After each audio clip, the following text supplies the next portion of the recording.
Good morning and welcome to Morning Brew on Politics Social. I'm Graham Hughes. It is Friday, the 6th of February 2026. Welcome to the show. We've got Martin Ambrose in the chat. Sorry, Ivan Ambrose. We've got Martin Harrow. Sticking them together. We've got Diz in the chat. We've got Jimmy. We've got Sarah in the chat as well. Who else have we got in there? We've got Robot Kings. We've got Francis Winrow. We've got Frank. Can I be Frank? Okay, can I still be Lorraine? Can I give a big shout out to SG in the chat as well, and Saz and Sarah and Liquids. Viper Scott is in there as well, waving. He's waving. It's all good. Welcome, one and all. Okay, so today we're going to be talking about Morgan McSweeney, a guy that no one has really heard of, apart from us lot. We know who he is. So let's get into that in a moment. But first of all, just want to say, if you'd like to join the beautiful socialites in the beautiful socialite chat, where everyone's really lovely and polite and respectful and has, those things called manners. We were talking about that last night on Drawn Together, weren't we? In the past, they had manners, and then it got turned into political correctness, and then manners were a bad thing.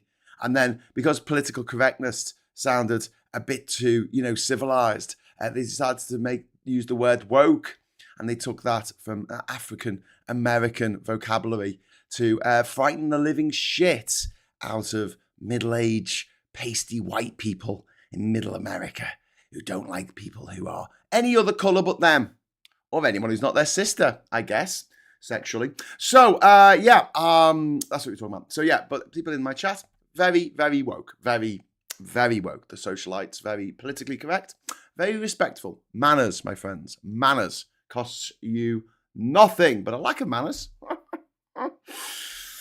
that can cost you, Trump becoming the president, Boris Johnson becoming the prime minister, and all kinds of horrific things happening. Maybe we should get back to just, trying to be nice, but occasionally,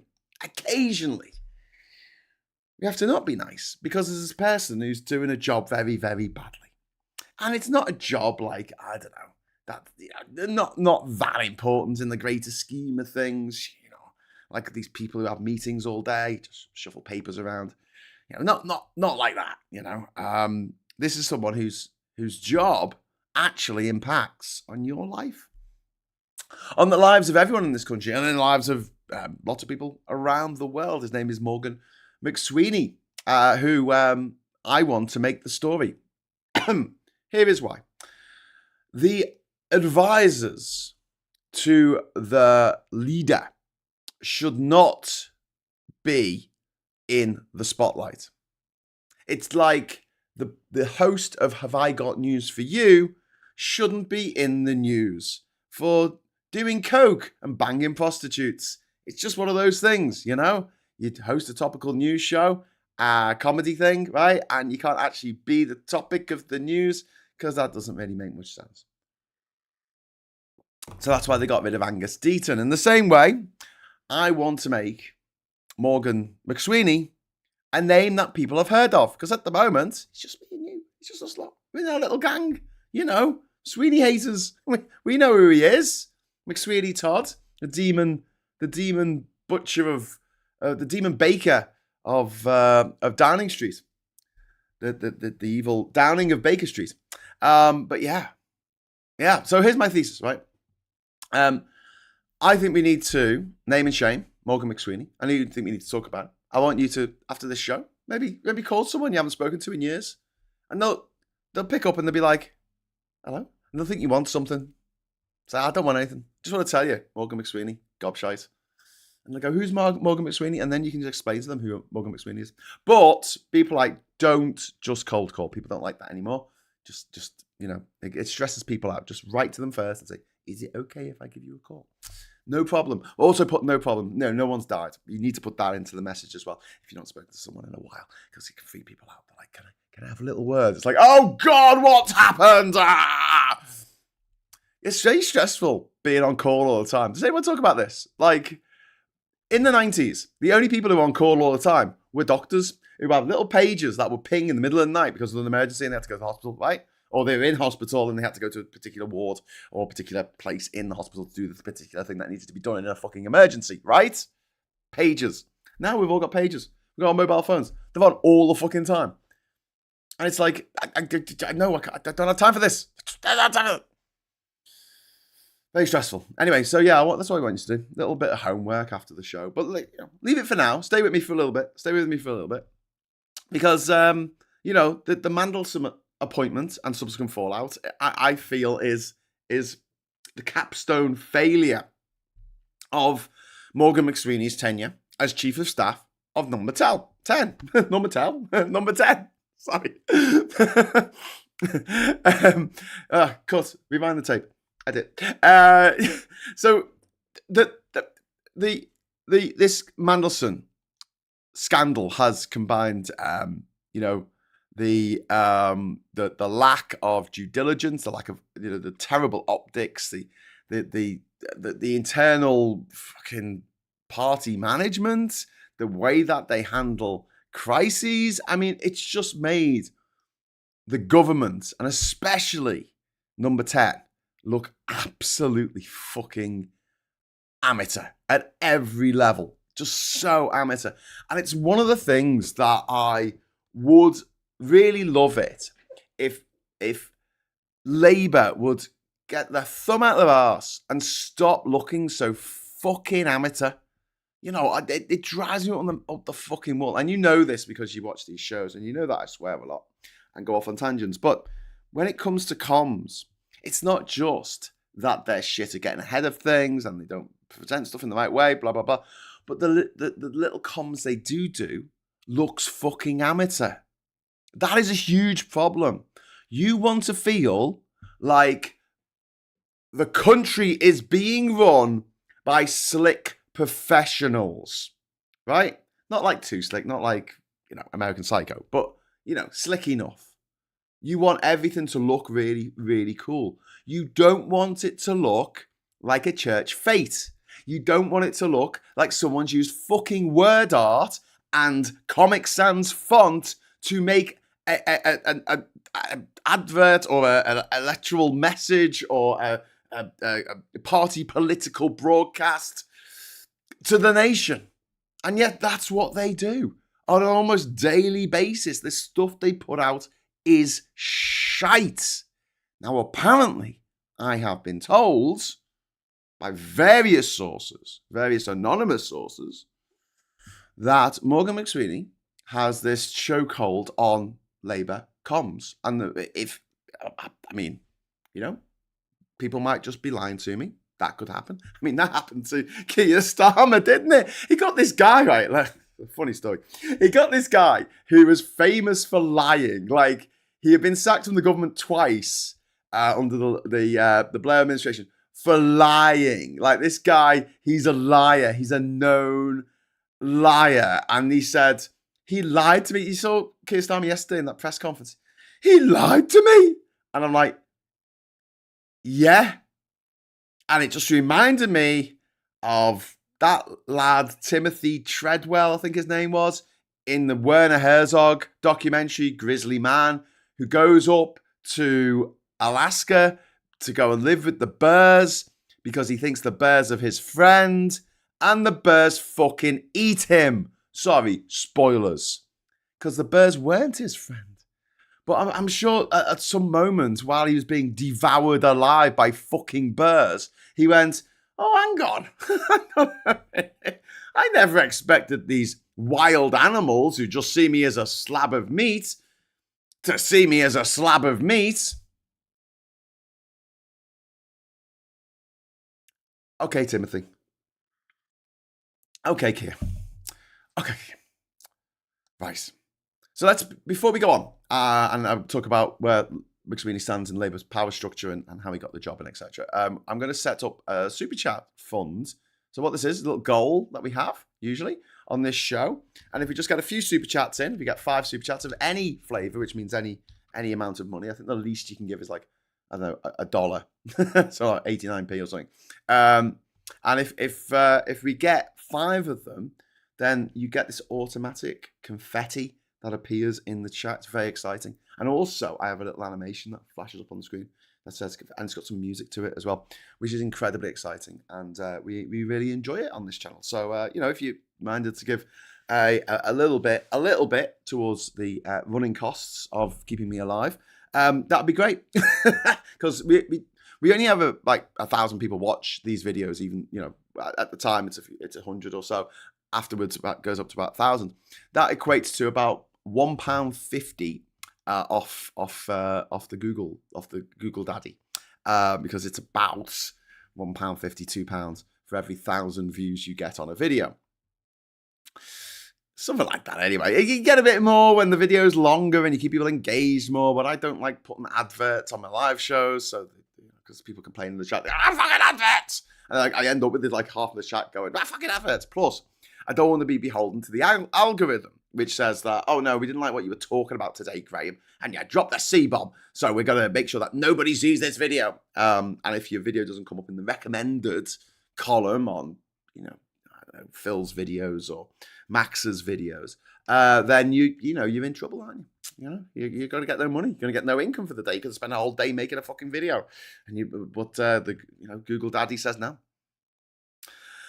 And you don't get any money for it whatsoever. So I've gone a different way. I've decided to fund this channel by basically getting super chats. So that's what keeps us going. So we're uniquely funded, just like the BBC.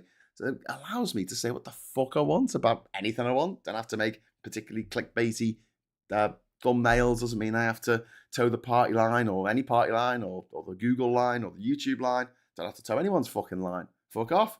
I've got one toke over the line, baby. Oh yeah. But that's not the main topic of today. Today's main topic, stay on target, Graham. Oh, there we go. Veg pie.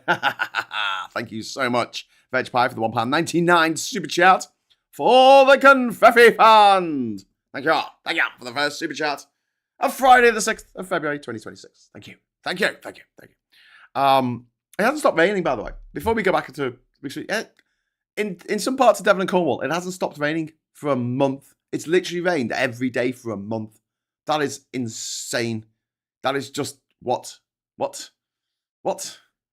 Anyway, so moving on. So Morgan McSweeney, who is he? He's a gobshite. No, but who is he? He's a ginger man. He's an Irish ginger man. He's the Downing Street Chief of Staff. He's the person who runs the Prime Minister's operations, staffing, discipline, message control, policy funnel, crisis response, and the PM's daily political oxygen supply. If that engine room at the heart of number 10 is chaotic, well, it makes the Prime Minister look chaotic, which is funny because, this guy. But McSweeney's got a certain reputation inside Labour as he's widely described as Starmer's most senior political operator and central figure in the project that took Labour from the Corbyn-era opposition to the 2024 win in just the space of 5 years, which is why his power is so entrenched. Actually, it was 4 years. It was 4 years because Starmer didn't become leader until the summer of 2020. So, yeah, 4 years. And look, it's quite impressive. I will give him that. I will give Starmer that as well. They have a massive majority, 150 seats. That's fucking crazy because they were smart about it. They didn't go after people like me because they've already got me. There's no point. There's literally no point in spending money getting my vote. What's the point? They did the maths. They moneyballed it, which is something that the left need to do now and again. They need to look at the actual stats, look at the statistics and go, okay, how do we win seats? Because if you don't win seats, you don't win power. And if you don't win power, you can do fuck all. All you can do is snipe from the sidelines and go, oh, I wouldn't have done that. Oh, God. Okay. So, yeah, as far as wiping the Tories out, and now that all these Tories are defecting to reform, then I think there's about 115 Tory MPs now. Hang on, let's look it up. 116, is it? How many Tory MPs are there? 116. Oh! Thank you very much. Does it say 116? I think I just said 116. 116. Rewind the tape. I don't know. Yes, I know it's not on a tape. Don't at me. So Here's how he got the job. He built his reputation inside Labour as a highly effective organizer and strategist, moving through roles that reward discipline, message control, and internal leverage. This background is repeatedly referenced in any profiles of him as Starmer's right-hand man. He became a key figure in Labour Together, Labour's post-2019 soul-searching and the Starmer-aligned modernisation effort with Labour Together, fined by the Electoral Commission later on by the over-reporting failures. But he is widely credited with helping to engineer the strategy and discipline that delivered Labour's landslide victory in 2024. And that is why Labour high brass, not the normal MPs, not the backbenchers so much, but the high brass, they feel like, well, let's say Starmer's inner circle, because I think there's people in the government who don't like him as well. So let's just say Starmer's inner circle feel that he is indispensable. And he didn't immediately get the top number 10 job, chief of staff, after the election. That originally went to Sue Gray. And there was a campaign waged against Sue Gray, most notably from the Tories, but some have argued there was a campaign from within Labour to get her out as the chief of staff and replace her with Morgan McSweeney. So in October 2024, Sue Gray resigned and McSweeney became chief of staff and took control of the engine room. He's not elected. No one voted for him. But, he's running the place. If Starmer's the face of Labour, then, the guy behind the curtain, turning the wheels and pressing the buttons, it's Morgan McSweeney. Ivan, thank you very much for the £5 super chat. Let's remember that McSweeney's failures stretch way back beyond the Mandelson disgrace. Well, yeah, let's talk about that. Thank you very much for the super chat, Ivan. That's very kind of you. So, these are, it's important to caveat this when, McSweeney is responsible for all this shit. It's important that we say we don't necessarily have proven fact that it was all down to him. But, we can make that connection, can't we? Allegedly, reportedly. People are saying, etc. So just with that caveat in mind. Okay, let's start with Mandelson. This is the one that's had the sort of maximum blast radius for the country and particularly for Starmer himself. McSweeney is widely blamed within Labour for pushing for Mandelson's appointment as US ambassador in February last year. And now MPs are saying that that single call has just blown up in their face, hoisted by their own petard, into what is nothing short of an existential crisis for Starmer's premiership. And this is politically catastrophic. It ties the government's judgment to the Epstein scandal cycle. There are still 3 million documents that haven't been that haven't seen the light of day. So a lot more to come out. This could run and run. It hands the opposition an endless values, vetting, cover-up attack line. Values, vetting, cover-up. 3 things that we criticise the Tories for so much. Think of the parallels here with Chris Pincher, where he was known to be someone who sexually abuses people. And they appointed him anyway to whatever role it was. I've forgotten now in the Tory government. But that's what brought down that fucking straw-headed fucking clown, the bloody... what's his name? I don't know. The previous guy, that dickhead, Boris. Alexander de Pfeffel Boris. Alexander Boris de Pfeffel Johnson. He went to local comp, didn't he? It forces Starmer into this... the situation forces Starmer into like a political public contrition while refusing the one obvious act of accountability in the situation, other than just saying sorry, an actual staffing reset, which makes the apology look a bit performative rather than have any substance to it, And I think that the worry is that this stink is not going to wash out. Starmer's defense, we didn't know the depths. It's just bullshit. I mean, look, Mandelson was known as being a bad egg since the 90s. The 90s. I remember it, and that was bloody there. Don't fucking gaslight me. We knew he was a gobshite. Why would this known liar ever lie to me? He lied to me. I didn't expect him to lie to me. It's like someone's sixth wife.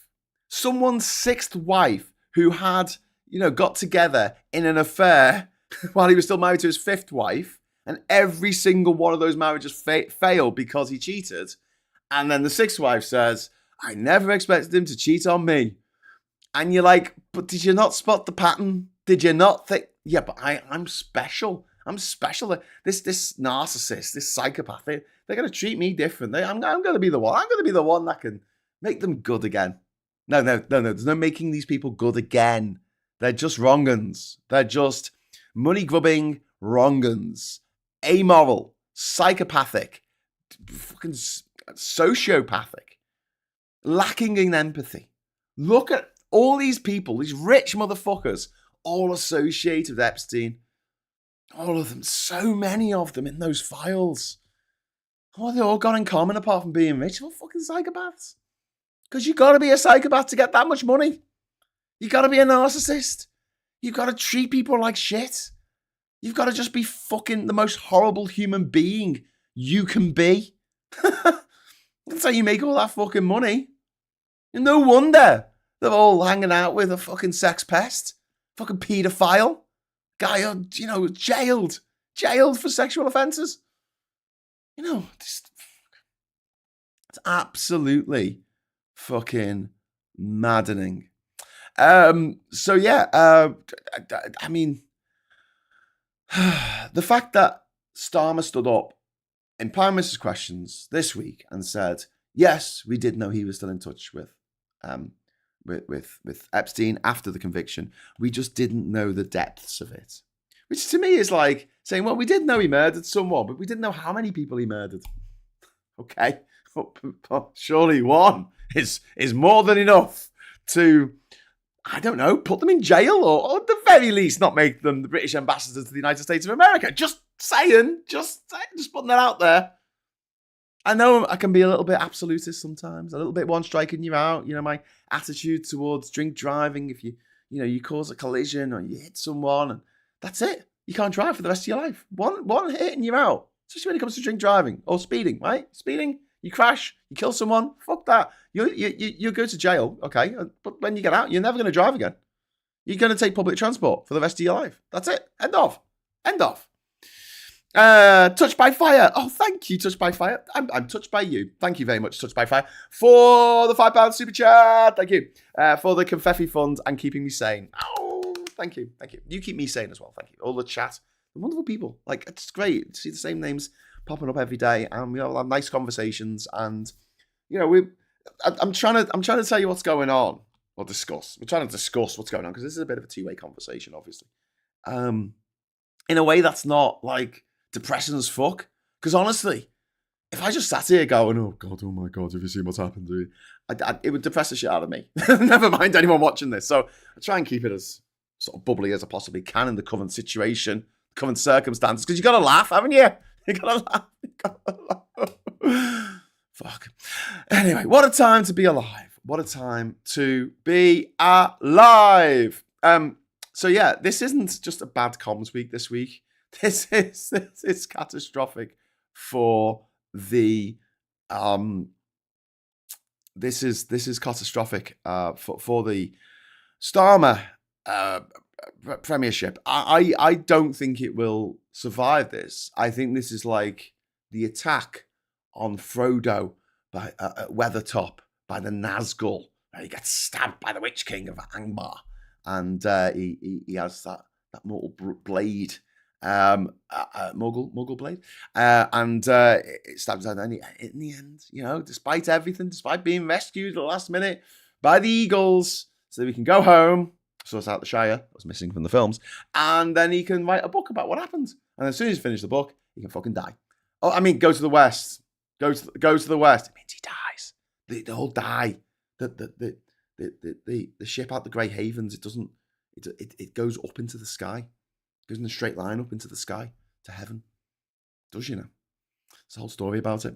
Anyway, Ivan, thank you very much for the £10 super chat. It disturbs me that not many people know who McSweeney is. I know not everyone is political, but it's stopping many people from getting accurate picture. Yes, Ivan, completely agree, and that's why I'm doing this today. That is exactly, you're completely on my wavelength here, because we need to know. And Chris is pointing out that ministers and government officials have been told to submit all communications that they've had with Mandelson. This has been mandated by the Intelligence and Security Committee in Parliament, which is a crossbench committee that's looking through all the evidence, and then they're going to publish everything to do with the appointment of Mandelson, what decisions were made and when. So yeah, but let's talk about the other shit that's got on. What about the fact that this festival? Well, let's go back to hang on. Let's talk about the Mandelson thing again, because that's reminded me, Chris, about like the documents, because the plan was for Starmer was to get his cabinet secretary to check what needs to go out and what didn't, what was going to be released and what wasn't. After this, the documents the government's been compelled to release the documents, and he was going to get his cabinet secretary to go through it and pick out the stuff that is national security. Might the term that Starmer used was it might have problems with international relations, anything to do with Trump will be taken out. And the third thing was what was the third thing? I made a note of it. Oh, the Met Police. The Met Police investigation, which Starmer mentioned yesterday when he was talking. He's like, oh, well, the stuff that the Met Police need to check, then, we can't be saying this.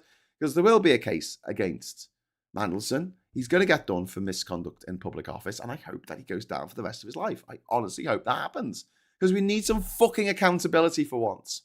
That man, Mandelson, for what we know from this document dump, he took sensitive information from our government when he was acting deputy prime minister of this country.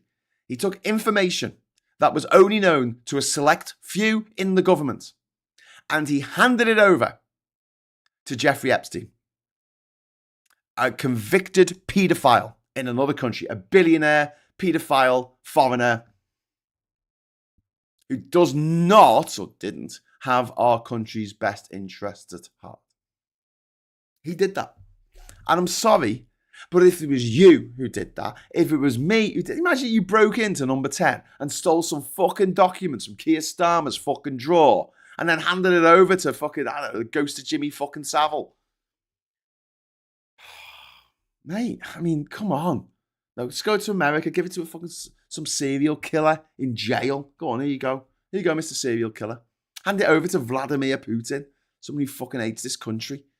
Do you think you just sit there and go, I'll be all right. It's politics, isn't it? No. They will put you in jail and throw away the key. But yeah, so, I mean, this is a really bad situation that the number 10 is in, right? That Starmer is in. It's a really bad situation. And he made it worse by, as I said the other day, not getting ahead of it and not doing a press conference at the weekend when this stuff started coming out. But also saying from the get-go, yeah, we'll get the ISC to have a look at it. This crossbench committee of politicians, we'll get them to look at it. Because he thought he could just ram it through. He thought, it's okay because we've got a majority, so all our MPs will vote for not releasing the papers and making sure that we can kind of control what gets released and what doesn't to a certain extent. And the backbench MPs led by Angela Rayner said, no, fuck that. Do you know how bad this looks? Says Angela Rayner. Do you know how bad this fucking looks for Labour? Stop it. There should be no cover-up, not even an idea of a cover-up, not even the pretense of a thought about a cover-up. Miss Paula Thomas, thank you very much for the £10 super chat. Super chat. The only question left in the Mandelson scandal is it survivable? If it isn't, then Starmer needs to go quickly because every day he says he damages both government and party. I think that is a good. I don't know. I don't know, Paula. I would say that Starmer going wouldn't be a good idea right now. I'm going to argue this, and you might think that I'm talking bollocks, but I think there's a reason why McSweeney hasn't gone yet, which I'm going to get to in a moment. But before we do, Miss Paula Thomas, you magnificent person, you have triggered the first confetti cannon of Friday morning. Thank you. Boom! Confetti! Yeah! Life got very excited. Diz is happy. Everyone's happy. Thank you, Paula, and everyone else who dropped a super chat in there for making everyone happy. Let's start the goal again. Start the goal. Get rid of the confetti off the screen, Graham. Okay, there you go. It's done. Hate it when I have to tell my producer what to do. Can't get the staff these days. But yeah, absolute disaster for Labour this week, and yeah, I agree to a certain extent that late. I do absolutely 100% agree that Starmer needs to go, but I think that if he goes now, that might be a strategic error. I think that he should stay on, and like I said on other shows, dump it all on him. Dump it all on him, just all the shit. And then as soon as he's gone, you go, to reset. We're starting again. We're a whole brand new party. Something that the Tories do all the time. But yeah, so yeah, this is a huge operational failure for Labour, because now the process of the investigation, if you like, into Mandelson and what he's done, it has become a row, and it's going to drip feed out over the next few days, maybe even weeks.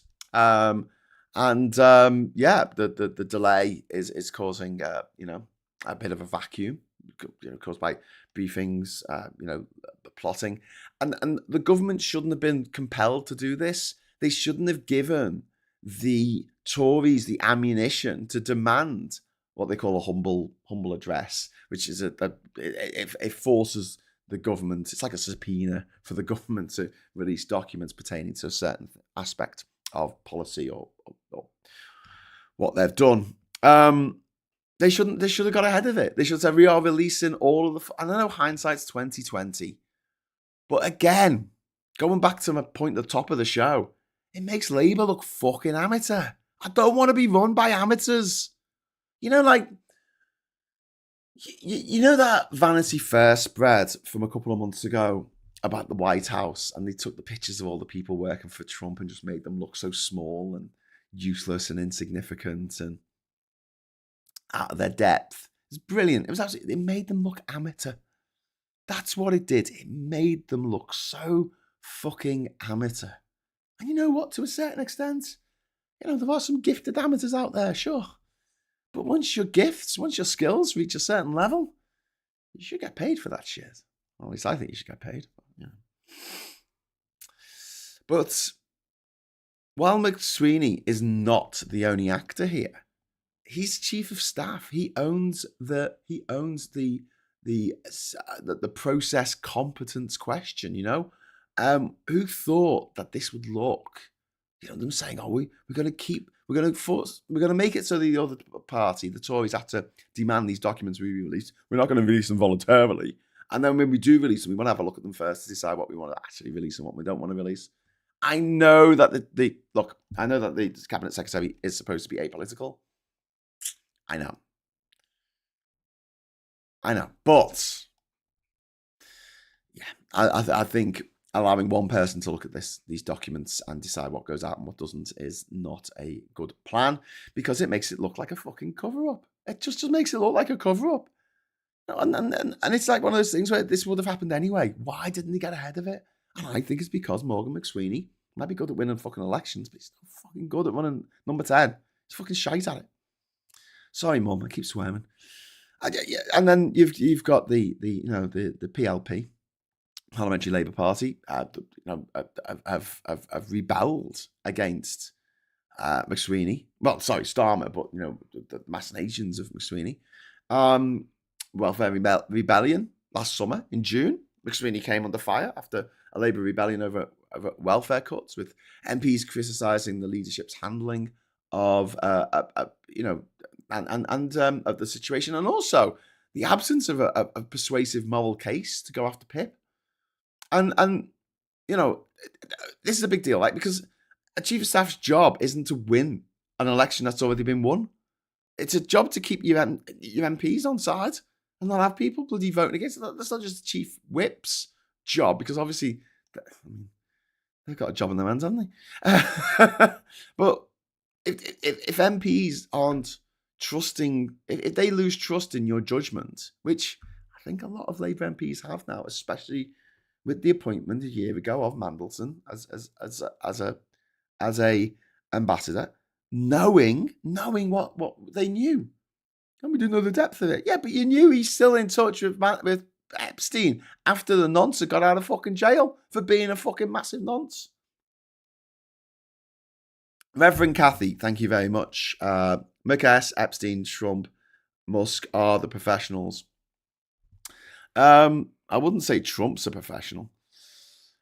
I mean, I don't know. I think there's some people behind the people in charge. You got your sort of front men, and then you got your kind of Peter Thiels of the world, and Elon Musk to a certain extent, but he likes to put himself in the spotlight, unlike Peter Thiel and the chief of staff in the White House, who are just fucking vampires. I mean, they're just such sketchy fucking weirdos. If like someone sat next to you on the fucking bus or the train and it was Peter Thiel, you'd stand up and walk away, wouldn't you? Do you know what I mean? Like, they're just yeah, not quite right. NQR. Anyway, so and then the there's a pattern here, isn't there? McSweeney's approach is highly centralized and machine driven, and it doesn't lend to consensus across the Labour Party. And Labour, just like any other political party, the Tories weren't immune from this, has backbenchers who have different priorities, and you can only push them so far to vote for the shit you want to do. And if they agree with it, like the New Deal for musicians, no, that's not right. The New Deal for working people, the new Workers' Rights Act, the new Renters' Rights Act, you get them on side. Of course you get them on side. But then the more controversial stuff, like going after Pip or appointing this motherfucker as ambassador, it's just they're going to look at it and go, no, I don't want to be part of this. And then you've got the fact that, centralization, trying to keep it, run a tight ship, as they say. It works to a certain extent. But even if it is lip service, you've got to bring other people on board, other MPs. I mean, I'd like to see the just have a discussion with Labour activists. I'm not saying that Labour activists or Labour members should control what the party does or set the agenda in any way, but I mean, just have the conversation, because someone in that Zoom call in December of 2024 might have put their hand up and said, "Hey, listen, I'm not being funny, but if you put a tax on these farmers, right? For inheritance tax, it's going to take out these family farmers as well as the people that you're trying to take out, which is get the money off them. It's not trying to kill them, which is these landowners, these wealthy landowners who are passing their wealth in 11 billion pounds was inherited by the young Duke of Westminster when his dad died. 11 billion pounds tax free because it was all tied up with fucking land. He said, "I'm not farming it. I'm farming the land." The guy owns fucking Mayfair. I'm farming it. It's a farm. And then, they were trying to close that loophole, but maybe someone in the chat, maybe someone in the group would say, hang on, maybe someone, when they said, we're going to have to go after Pip, they put their hand up and say, that's not a good idea.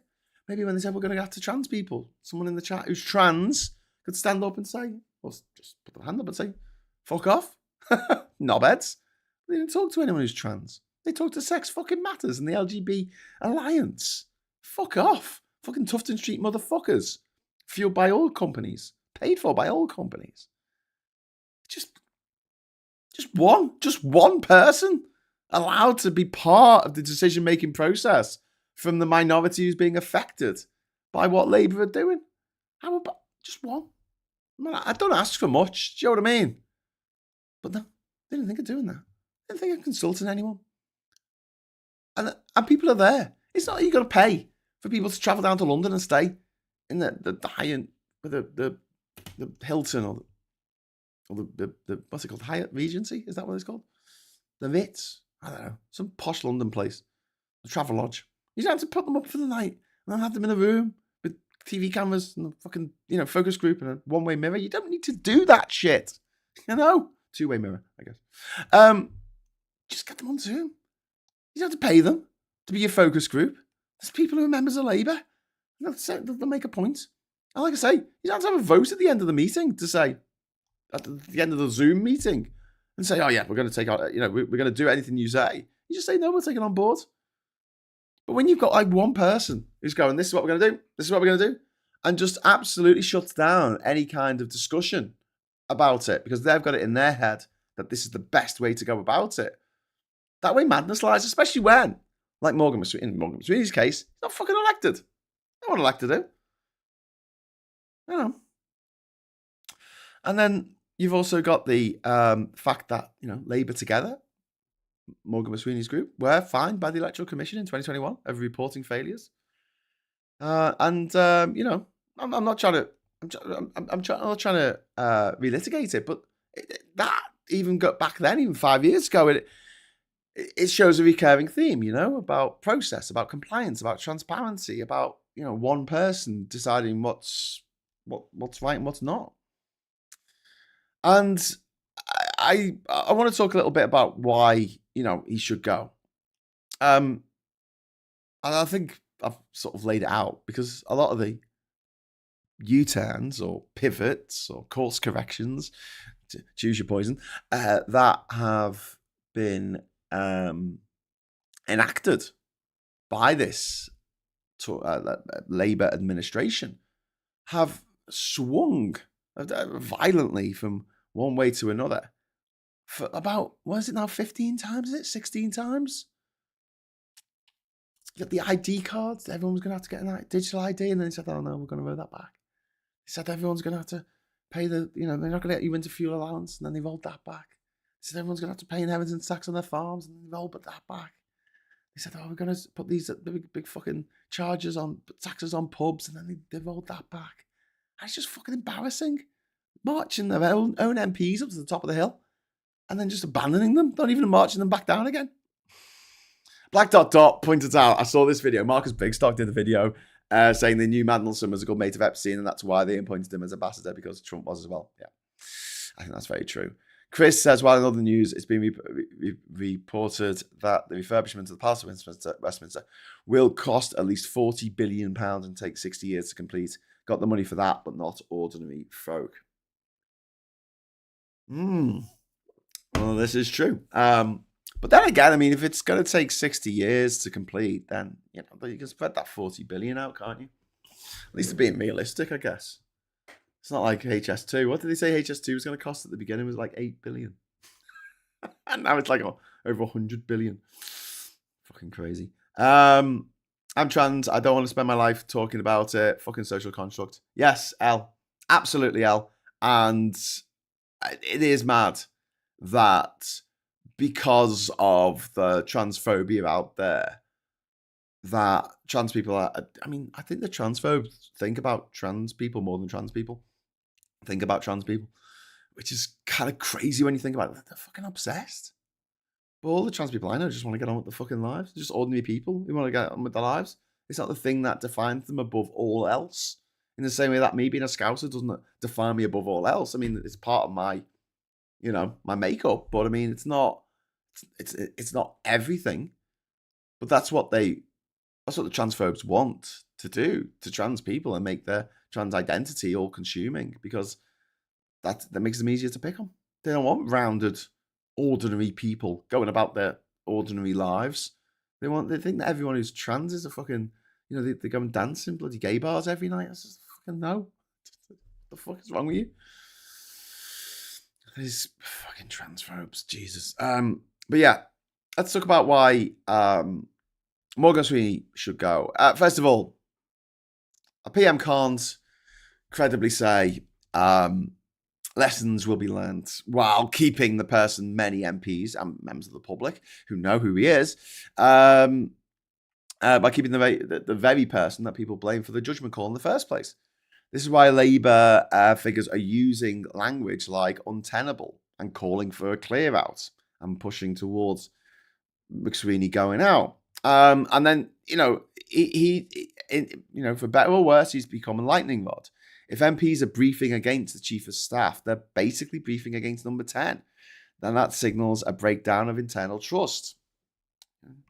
And it keeps fueling the cover-up and the clique narrative, Starmer protects his inner circle. That becomes the headline every fucking day. Starmer protects his inner circle. Doesn't protect pensioners, doesn't protect trans people, doesn't protect kids on welfare, or whose parents are on welfare, etc., etc. You can pick your poison, right? It's politically fatal because the scandal is framed around judgment and integrity. And these are things that are important.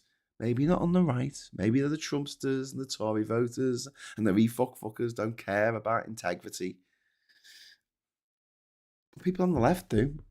They fucking do. I wish we didn't. I wish we could all be as fucking morally reprehensible as the people on the right. We'd probably have more fun. But we can't, because that's just not us. And if Labour goes into the May elections with this cloud overhead, the campaign becomes a referendum on number 10's morality, on its competence, on its ability to actually run its own office, never mind its own party or, I don't know, the country. But here's the thing,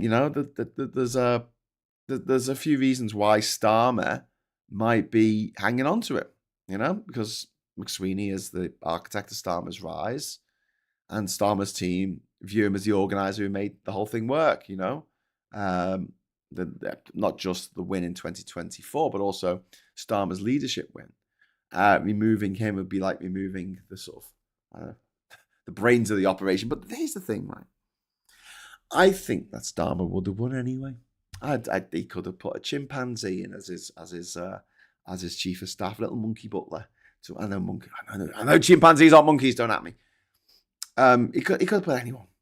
He could have put a banana in a frock as chief of staff, and he still probably would have won the leadership election. People rejoined Labour so they could vote for him. Remember that? Yeah. I was one of them, actually. Rejoined Labour after the last guy was booted from the party. Yeah. And I think he would have won anyway. And when it comes to the 2024 election, all things being equal, I think Labour would have won anyway, because people were sick of the fucking Tories. People up and down the countries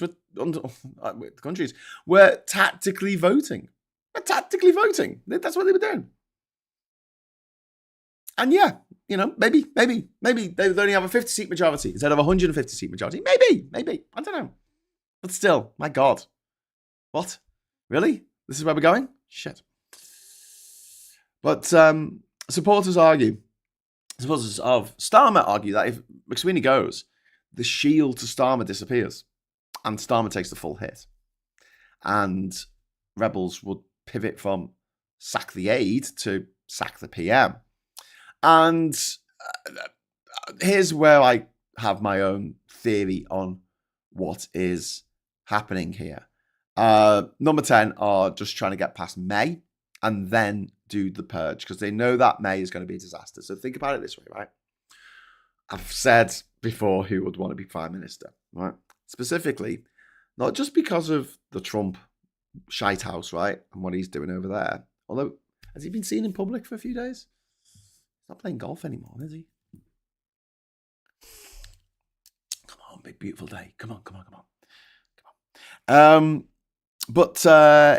Yeah, not just because of the international bullshit that's going on at the moment, but also because of the May elections. So imagine this, right? Starmer steps down tomorrow. And then we've got a couple of months of a leadership election, right? whittled down to 2 people, goes to the members, they get to vote. Whoever gets elected, it'll be the end of March, maybe beginning of April.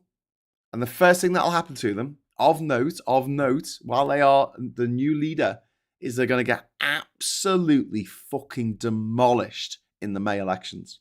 In Scotland, in Wales, and the local elections in England. They're going to get demolished. That's not a good start, is it? So how's about this? We start off on the foot that we're going to say we need to keep hold of McSweeney because we need to cast him away as a sacrificial lamb after the May elections. All right? Stay with me on this one. May elections, jib him off, right? Get a new chief of staff. Maybe he gets 2 grade back, I don't know. Then, I think Starmer should stay in place. And actually, talking to Labour MPs, there's not enough, I don't think there's not enough momentum at the moment to get rid of him. Not because he's doing a great job. Not because everyone's fucking in awe of him. I don't think anyone is. No one wants the job. No one wants the job right now. Here's the play that I would do, right? If I was in charge of Labour, which I'm not, but if I was, here's what I would do. I would have a sit down and have a discussion. Keir Starmer sitting there, Andy Burnham sitting there, right? And we'll say, look, here's what's going to happen. Keir, you're about as fucking wanted around here as a swastika-shaped shit in a synagogue.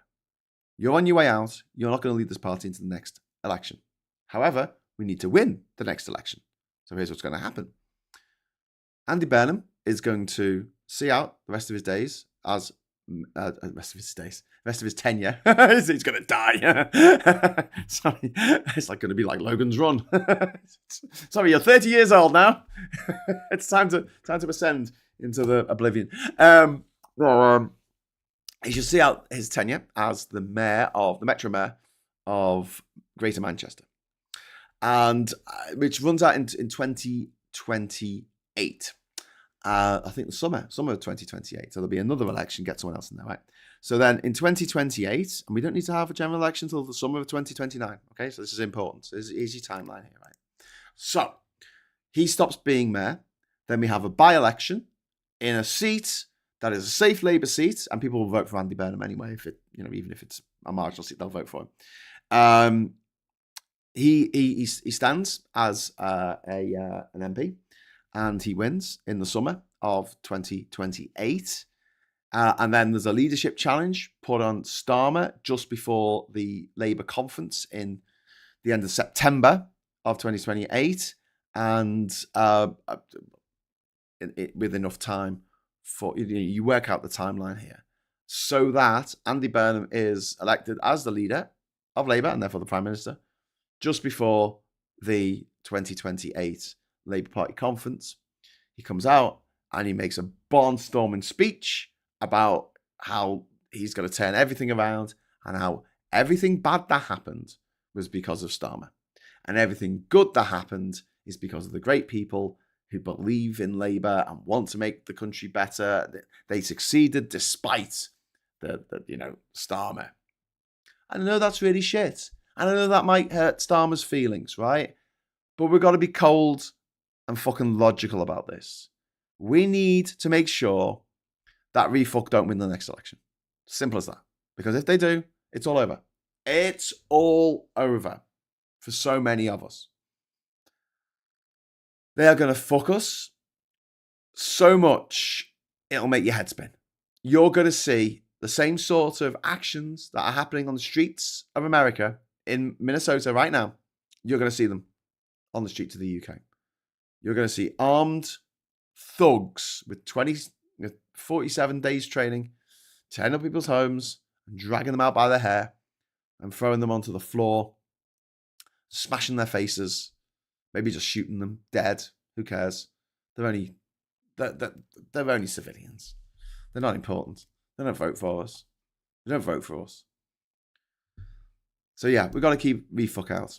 And then with Andy Burnham in charge, Labour stand a better chance of scraping a win in the next election. a win that might see them have to make a coalition government with the Lib Dems and maybe even the Greens as well, which I'd love to see. I think that would be fucking great. I'm up for that. I don't think the people in Labour, like the MPs, are up for that because they're a bit territorial, a bit tribal, bit tribal. But you know, if that's what it takes to keep the refucking the Tories out, then fucking do it. But that'll be my plan. But I think the first thing they need to do, get through these elections in May, and then as soon as they're over, because this is the excuse. If Morgan McSweeney is this electoral genius who won the election for Labour in 2024, why didn't he win these local elections? Why have we lost control of the Senate in Wales for the first time ever in its history? It's been Labour all these years.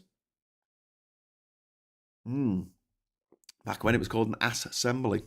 But yes, it's going to be, yeah, I think that's the timeline that I will put down. But who fucking knows, you know? I want to be brutally pragmatic about this. Keep the machine running through the elections. Avoid admitting total failure mid-campaign and then reset afterwards. Get rid of him afterwards. And I think that there's a report in Reuters actually about the May elections being seen as a key inflection point for Labour's internal calculations and where they go next. And the strategy at the moment, though, for Starmer seems to be to blame Mandelson's decease. And as I said earlier, like, he lied to us. I'd never expected the leopard to eat my face, but it's a face-eating leopard, my friend. Why would you expect it not to eat your face? I thought I was special. But yeah, you point to the vetting process. You let the Intelligence and Security Committee in Parliament manage the release of the documents, and you wait for the news cycle to die, which it will eventually, because Trump will do something fucking crazy and that'll start dominating the headlines. But yeah, the you know, the job of a chief of staff, to go back to McSweeney, is judgment, discipline, process, crisis containment. He's doing fucking terrible at all those things, you know. And we've seen the pattern of policy announcements and climb down, things they thought they could get away with. They thought they could get away with taking the winter fuel allowance away from pensioners, and they're like, we'll be fine. It'll be fine, and it wasn't. And then you've got he's become, Morgan McSweeney's become the symbol of number 10s, misjudgments, and U-turns, pivots, course corrections, whatever you want to call them. It's been him. And you know what? Even if he's not 100% to blame, which I don't think he is, so what? This is politics. We've got to be brutal. We've got to be real. There's no time for being, oh, he's me mate. He's me mate. We're in the fight of our lives. We're in the fight against fascism. They're not playing by the fucking rules. And if we lose this fight, there's not going to be a rematch in a year's time. That'll be it. For a very, very, very long time. We can't let them win. We have to hit them where it hurts. And in order to do that, we need to get people on side. And having Morgan McSweeney as the chief of staff for Keir Starmer's number 10 is not getting anyone on side. It's not even getting other members of the government on side. Never mind Labour MPs, never mind Labour activists, never mind Labour members, never mind the general fucking public. You can't even get members of your own government on side for your advisor continuing in the role, then it's game over. Because we're not fucking around here. If we get Britain Trump as leader of this country, which is what Farage wants to be, funded by the Russians, funded by the Saudis, funded by the people in the UAE, the Emiratis, coming here with their money taken over through their vassals, you know, through their front men. People like Nigel Farage. This is fucking serious. And yeah, so I'm going to ask the question to you in the chat, because now that I've sorted out the graphics sort of on the poll, it doesn't look quite right on the side here, but I will sort that out eventually. Should McSweeney, this is the question for the day, go now or wait till we wait until after May? Now, and I'm not having one. Now, after May, and then we'll add an option that says, I think he's doing a great job. I think he's doing it. Keep him. Okay, there we go. Oh, I think he's doing great. Okay.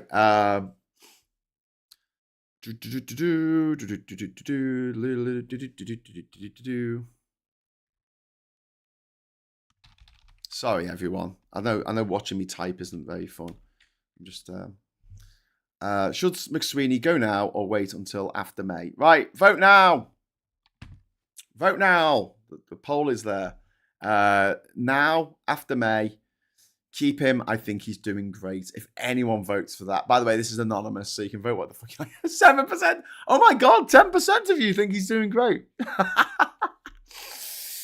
Oh God, I want to have that discussion. We might, actually. Because we're going to get into this with Phil at 1 o'clock with the agenda, because I'm going to come all guns blazing saying that they shouldn't have put Mandelson in that position anyway. They just shouldn't have done it. It's a very, very, very bad judgment call. I think the majority of people think he should go now. Your mileage may vary. What? Says Diz. What? True, Graham. At this point, I would not mind even the Tories back in power than me. Fuck anyone will do for me. Obviously, I would like the Greens in power. The Greens can't win a majority. That doesn't mean they can't be part of the government. This is the thing. We have a system where you can have a big party going in with a little party, like we had with the Tories and the Lib Dems, and you know that'd be good. All views on the left considered. I'd quite like that. The reason I'm suggesting Stoke as the place to relocate Parliament is because it's a god-awful place and Parliament would fit right in, says Chris. Bit harsh on the Stokies. On the Stokies. The Labour Party have me on ball, but on bail and threatening prison, so I think I win in the game of wearing thin. Bloody hell, Jonathan, that's fucking awful. I'm sorry, mate. If only Harris had won. She didn't stand a chance. She didn't stand a chance, unfortunately. The forces conspired against her.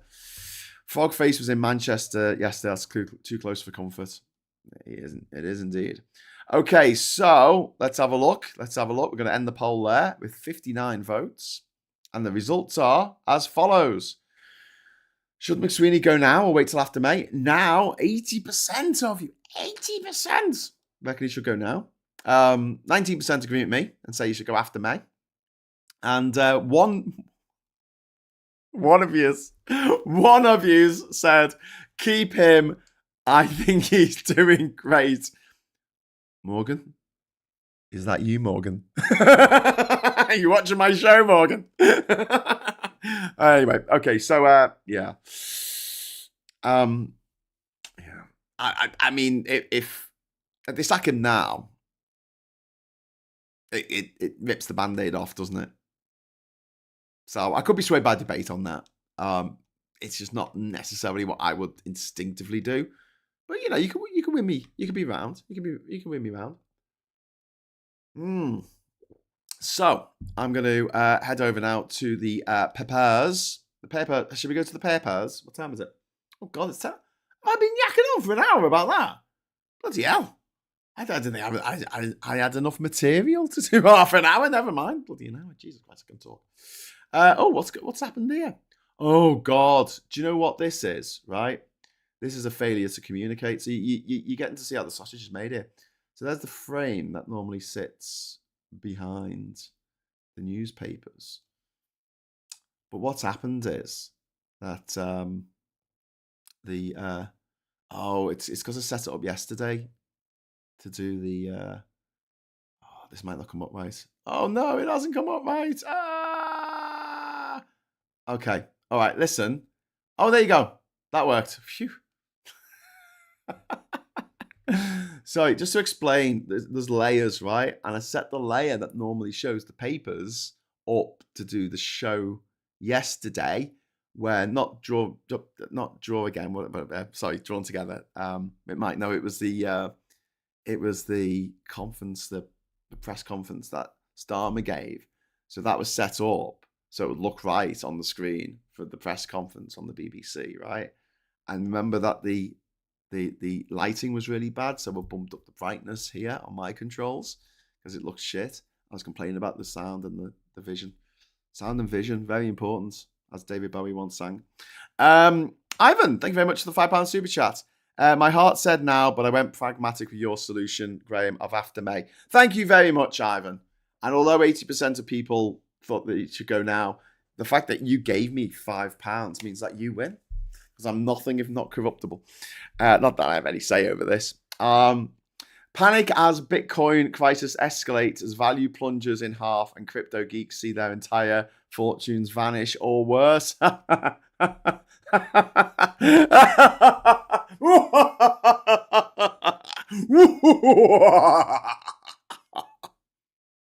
Sorry. Let's get on to the papers. Should we go on to the papers? Sorry. I know I shouldn't laugh, but fuck them. Honestly. Get rich quick twats. Times, first of all. We were all burnt out, says Mumford & Sons, privately educated, of course, because they're on the front cover of a newspaper. Move out of Westminster, or it'll take 60 years to repair, MPs told, which is fair enough. PM labelled gullible and weak over Mandelson. Starmer issues apology as Labour dismay grows. And then we've got harnessing dreams to solve puzzles is no fantasy. Dreams have long been credited with delivering flashes of insight. Research now suggests they could be engineered to maximise the problem-solving potential. This is a story here on the right-hand side here. See this? See this, right? Right? I could have fucking told them that, right? So, just a little insight into, me. I like to go to sleep thinking of a problem, because when I wake up, I sometimes, not always, I've got the answer to it. Do you know what it really works with? Cryptic crossword puzzles. I'll go to sleep, right? This is no word of a lie. And I'll have a cryptic crossword puzzle going around in my head. I'm like, okay, it's 4 letters and the third letter is an A. And I'm thinking about the clue and what it could possibly be. And I fall asleep. And I swear to God, in the morning, I've got the answer. I sometimes read news articles just before I go to sleep, and in the morning I've thought of a really good joke about them. I've had problems in the past, not problems. When I've been writing scripts or stories, I've had a plot hole or something, or I've had a situation where a character needs to be there, but they're over there, and how do I get how to fix that problem? Because a lot of writing is actually problem solving. I mean, it's pretty easy to write the stuff. It's just making it all make sense and maintain that internal logic. Go to sleep, wake up in the morning, and I'm like, oh yeah. And do you know what the weird thing is? Once you've thought of it, it becomes really fucking obvious, and you're like, why didn't they just think of that while I was awake? But yeah, I'm gonna go for this. It's a story in the Times. The study team at Northwestern University in Illinois used 20 volunteers who experienced what is known as lucid dreaming, where people were aware they were dreaming even as they sleep. They were asked while awake to solve puzzles, each of which was paired with a sound or musical cue. Most of the problems were not cracked, but when they went to sleep, they managed to work out how to do them. Because your brain is brilliant. It's absolutely incredible. I love stories like this. Confetti, says Saz with a thumbs up. Thank you for the £2 towards the Confetti fund. And we need two more chippings ins. Two more bits of 50p's to put in the idiot. ADHD. I do that with work. I wonder if it's an ADHD thing. It might be. I don't know. But yeah, I lucid dream, says Frank. I tell you what, since I started taking me anti-ADHD pills or whatever, me ADHD little helpers, daddy's little helpers. That's Viagra, isn't it? Since I started taking my ADHD medication, I've had much more like vivid dreams, really like, like not quite lucid, but just quite, a lot more tangible than dreams I've had in the past.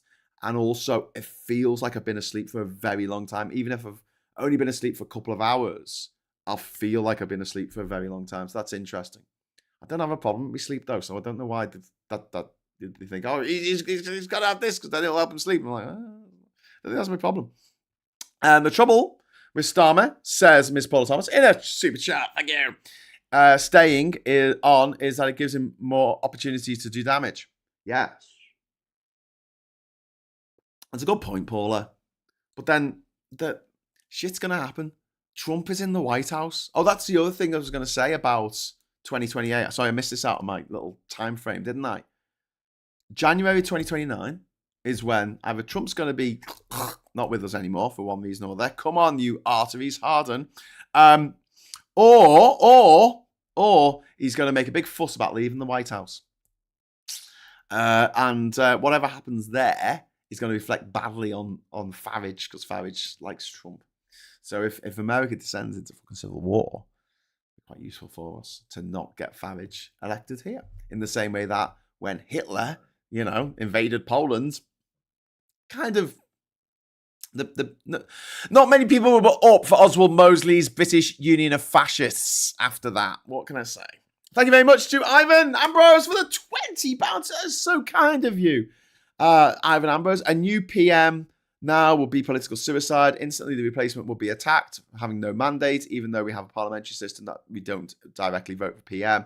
It would mean election demands. Thank you so much, Ivan. That is very kind of you. And also, it triggers the confetti!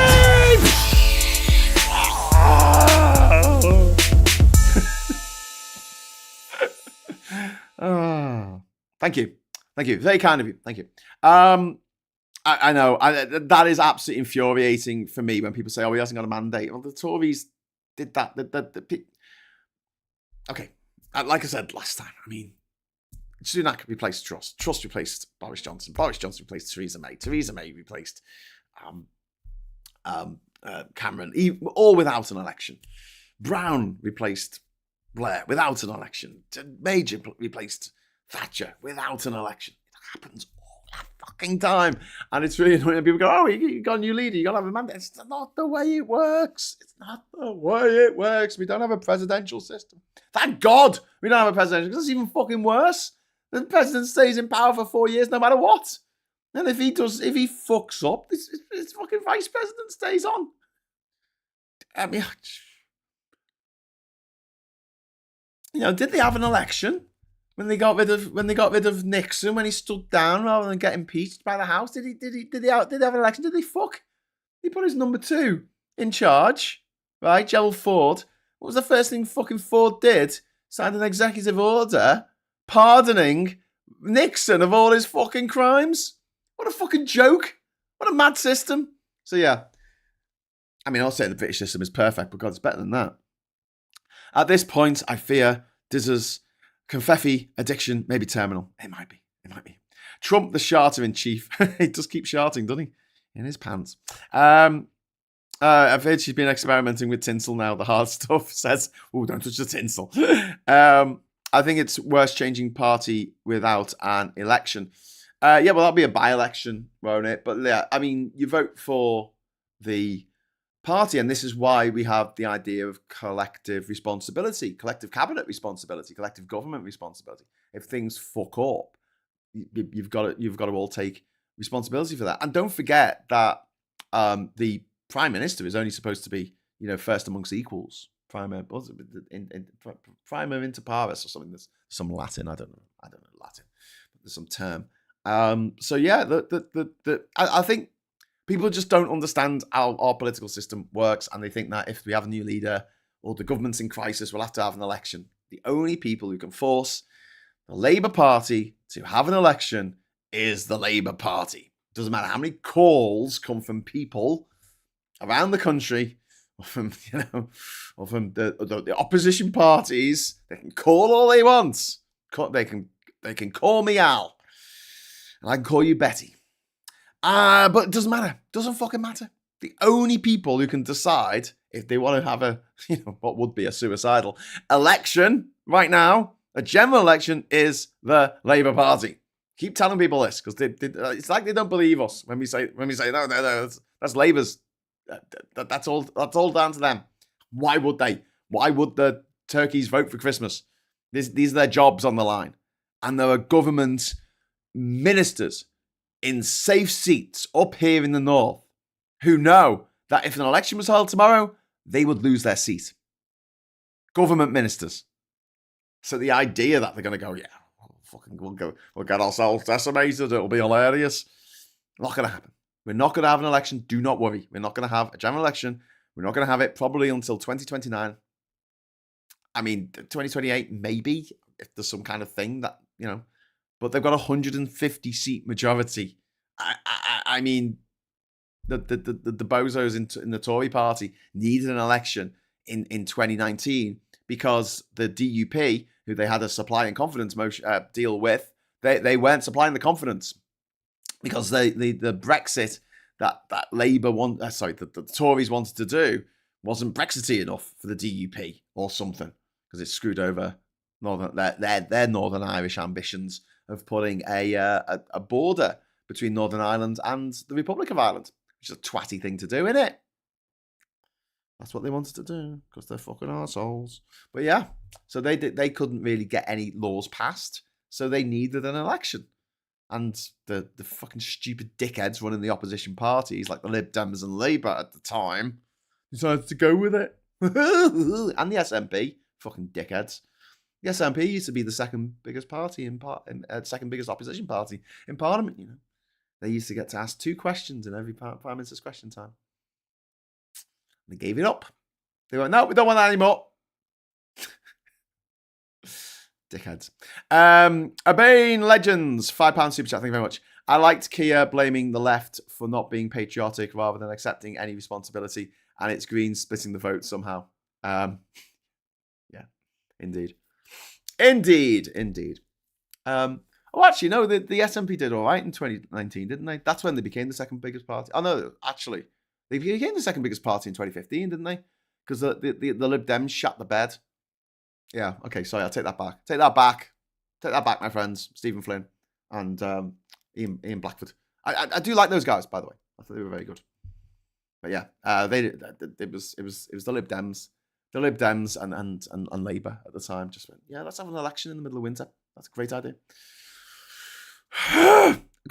Honestly, I've got to not think about it too much because it just winds me the fuck up because it just meant that instead of having a government of national unity, which we could have had in 2019, it was mooted a government of national unity. But it was rejected by the then leader of the Labour Party unless he was in charge of it, which nobody wanted.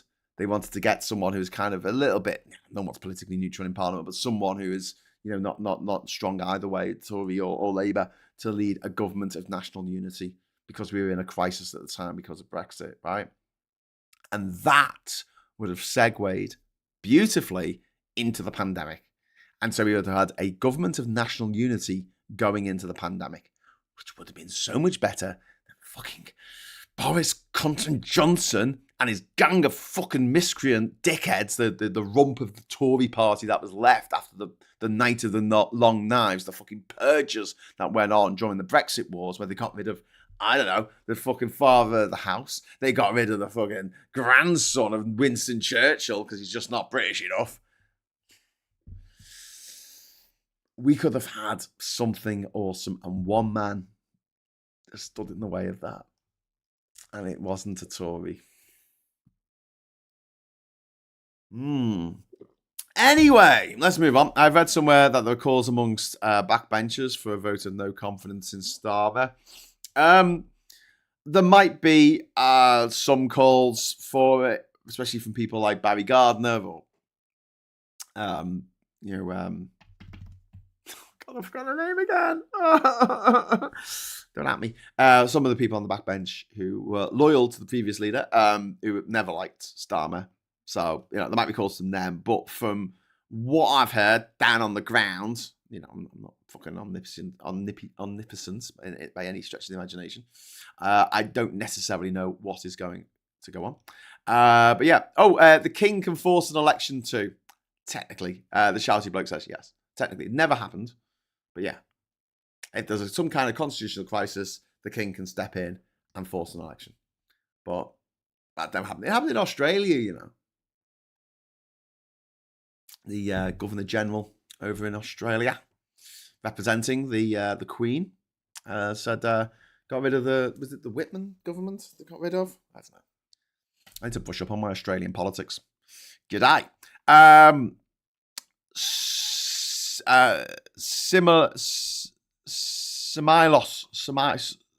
sauce. Probably I'm pronouncing that wrong. I'm sorry, Samile sauce.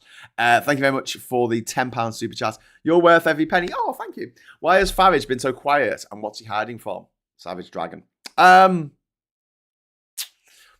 he's in the fucking Epstein files, isn't he? He's mates with all the people who are in the Epstein files. Funny that he should be so quiet. I mean, he has spoken out about Mandelson, by the way. He has said something, but yeah.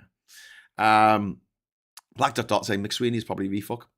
Certainly likes the policy exchange unit. Yeah.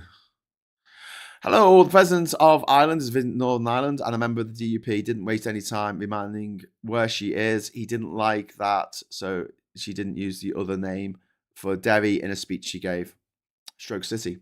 Cavan lad, the DUP, the UUP, the traditional unionist voice, the TUV. Oh, fucking arseholes. They're all fucking arseholes. They're all people like, you walk into a pub, right, and you see one of them at the bar. You just walk out the pub, don't you? You're like, I'm doing this. I'm going to go somewhere nice, where people are nice. None of those unionist knobheads, right, the really fucking vocal ones, none of them are nice, are they? None of them are, like, pleasant people. None of them seem to be, like, cool to, like, hang out with. They just seem to be, like, so fucking angry all the time. What are you angry about? Catholics exist. Okay.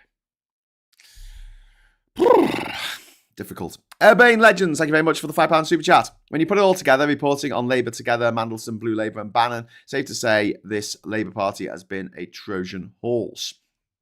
I agree to a certain extent, Urbane Legends, and what I'd say is that there's a Trojan horse within the Labour Party, because I think the vast majority of Labour MPs are all right, and I know you're going to think I'm biased saying that, but I feel the same way about Lib Dems, I feel the same way about the Greens, I feel the same way about the SNP and Black Cymru. I just think I'm all right. Let's put it this way. All the politicians I've met in real life on the left or centre left have been all right. They're not been sitting there going and doing clearly obvious shit. The Blue Labour, a part of Labour, which is this like right-wing socially conservative branch of Labour. I just think it's misguided. It's really, really misguided.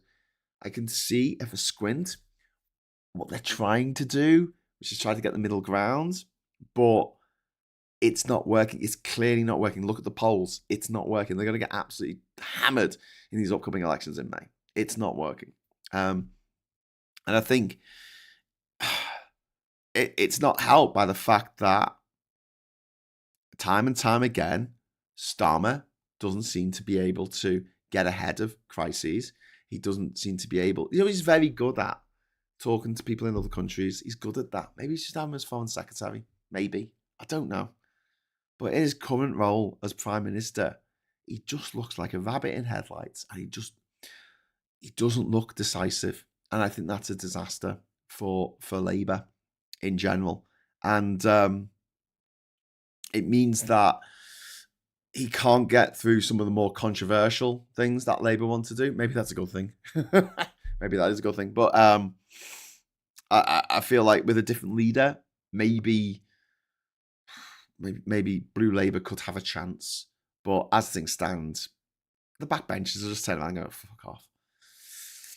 So, yeah. But, yeah, there's a few Trojan horses out there at the moment, isn't there? People being transphobic is a huge Trojan horse for people taking the rights away from women and the rights away from other members of the LGBTQ plus community, taking rights away from workers, taking rights away from anyone who's not a millionaire. But there you go. The DUP would drag Northern Ireland backwards if they could and put Catholics back in their place as second-class citizens. At least that's what I think. Yeah, they would. I don't disagree. They're not happy. Simon Smith, I met George Galloway when he was campaigning in Spen and Batley, and he was a bellend. Yeah, he fucking is a gobshite of a human being. Fucking hate him. He's not a very nice man. Let's put it that way. Never met him. Wouldn't want to meet him. You see all the people in the politicians I've met from the Lib Dems and the Greens, and I've sat down with these people, I've done interviews with people, who are MPs, and they're all right. They're not out to get us. They're not sitting there going, someone bought me a pint. I'm a cheap date. Come on, buy me a pint. I'm yours for life. But yeah, it's all good. Decisive as in standing on something even when it's stupid, or being able to present a situation where, quote, the people have spoken and the leadership of Labour has listened. No, decisive as in making smart decisions quickly. That's what we need them to be able to do. And they seem to be chasing the whole fucking time.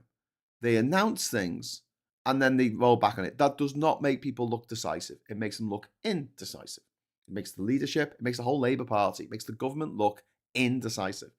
And then you've got the way that they've handled this Mandelson affair. They should have handed over the papers. Last weekend, they should have put in place. He said, we're going to release all these papers. We're going to get the IRC to look at them to decide what can and can't be released to the public.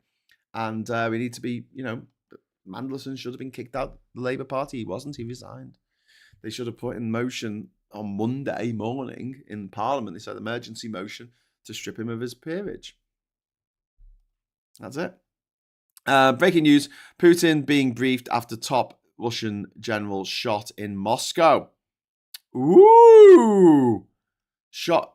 Who did he shoot? Who did he shoot? Did he shoot sorry, who got shot? Russian shot several times in. Oh, it's him. Vladimir Alexiev.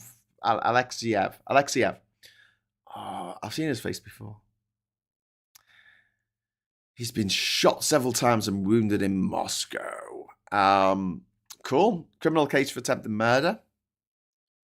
He's been placed under European sanctions after the GRU was accused of being behind a 2018 nerve agent attack in St. Salisbury in the UK.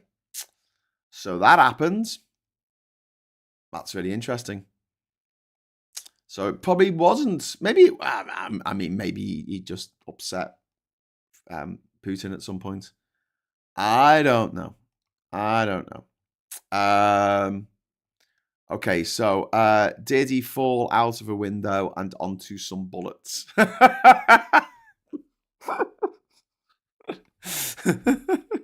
Yeah. Vladimir Alexiev in critical condition after being shot several times. Oh, what a shame. Live by the gun. Galloway the cat, yes. Yeah, we all remember when he pretends to be a cat for some reason on Celebrity Big Brother. Terrifying man. Poorly donkey, but it also makes the government look like they actually pay attention and listen and then decide to do something more favourable for people who would appreciate it. Now, poorly donkey, yes, to a certain extent, but this is my point.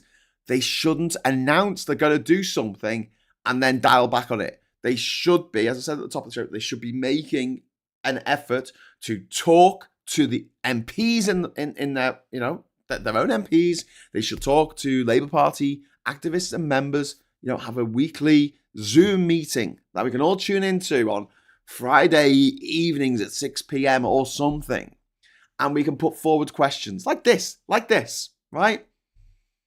You can moderate it. You can make sure that the only people who can watch the fucking video are members of the Labour Party. So you're not going to get too many trolls. You can make sure that you can set it so you can only ask one question, or you highlight it if you're a question, or whatever you want to do. But that discussion is critical, and I'm not saying it's so. The Labour leadership is beholden to what the membership wants them to do, because that way madness lies, because everyone has their own vested interest. Everyone has their thing. That is the most important thing to them. And they get very frustrated if it's not the most important thing to everybody else. But That's just life, okay? I'm sorry to be harsh about it. It's just life.